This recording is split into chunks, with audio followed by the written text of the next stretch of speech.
आज से करीब 417 साल पहले 1607 में एक ब्रिटिश ट्रैवलर जॉन स्मिथ अपने दो साथियों के साथ कॉलोनी बसाने के इरादे से अमेरिका के वर्जीनिया पहुंचा। लेकिन पोहाटन नाम की एक नेटिव ट्राइब ने उन्हें पकड़ लिया और स्मिथ के दोनों साथियों को मार डाला। स्मिथ का भी सर कलम होने वाला था, लेकिन ट्राइब की राजकुमारी पोकाहांटस ने उन्हें रोक दिया। इसके बाद स्मिथ और पोकाहांटस ब्रिटेन से आए लोगों और अमेरिका के मूल निवासियों के बीच दोस्ती का जरिया बने। इसी बीच राजकुमारी की मुलाकात ब्रिटिश ट्रैवलर जॉन रॉल्फ से हुई और दोनों ने 1614 में शादी कर ली।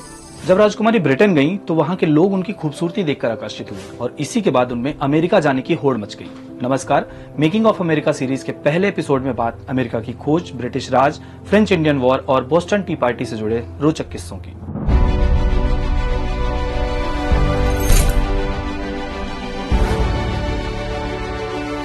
साल 1492 में ऑटोमन एम्पायर और यूरोपीय देशों की जंग की वजह से यूरोप का भारत समेत पूरे एशिया से व्यापार बंद हो गया।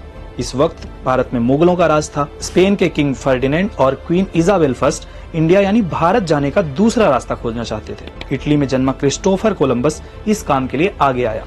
क्वीन कोलंबस को पसंद करती थी और हर हाल में इंडिया का रास्ता खोजना चाहती थी। उन्होंने कोलंबस को इसके लिए पैसे और जहाज दिए। 3 अगस्त 1492 को कोलंबस 3 जहाजों में करीब 90 लोगों के साथ पालोस के बंदरगाह से इंडिया की खोज के लिए निकला और करीब 2 महीने बाद 12 अक्टूबर 1492 को कोलंबस बहामास के सैन सल्वाडोर आइलैंड पहुंचा।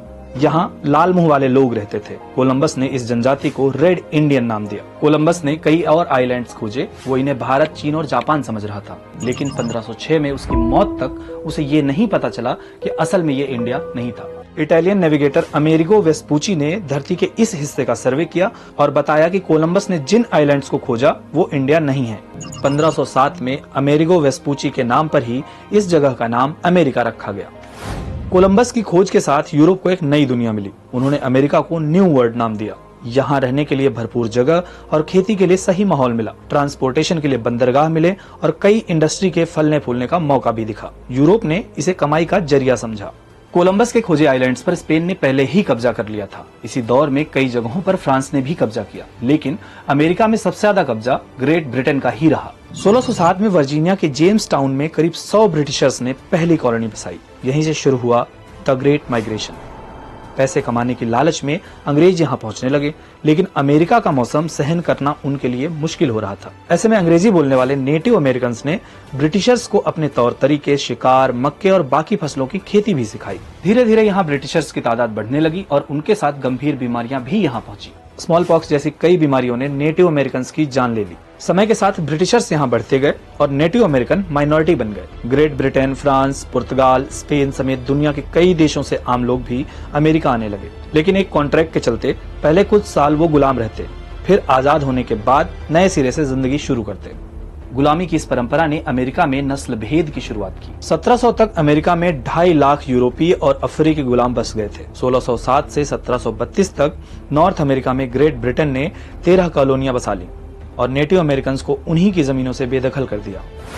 जैसे जैसे आबादी बढ़ी, ग्रेट ब्रिटेन ने अमेरिका में साम्राज्य बढ़ाने के बारे में सोचा और नई जमीनें तलाशी, लेकिन फ्रांस और स्पेन को ये मंजूर नहीं था। साल 1754 में ओहायो नदी के पास फ्रांस किला बनाने की तैयारी में था।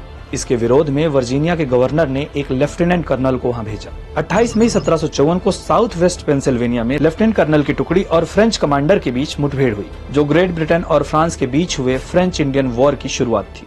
जंग शुरू करने वाले 22 साल के मिलिशिया अफसर का नाम जॉर्ज वॉशिंगटन था, जो 35 साल बाद यूनाइटेड स्टेट्स ऑफ अमेरिका का पहला राष्ट्रपति बना। मई 1756 से ब्रिटेन और फ्रांस ऑफिशियली वॉर लड़ने लगे। ये जंग सिर्फ जमीन पर नहीं, समंदर में भी लड़ी जा रही थी। शुरुआती लड़ाई में फ्रांस ने ब्रिटेन के कई शहरों और किलों पर कब्जा किया, लेकिन जुलाई 1758 में लुइसबर्ग में ब्रिटिश सेना ने पहली जीत हासिल की, कई किलों पर कब्जा किया और फ्रांस की सेना को खदेड़ दिया। ब्रिटेन की रॉयल नेवी ने फ्रांस के बेड़े तबाह कर दिए। भयंकर हार झेल रहा फ्रांस समझौता करने के लिए तैयार हो गया और 10 फरवरी 1763 को ट्रीटी ऑफ पेरिस पर सिग्नेचर के साथ युद्ध खत्म हुआ।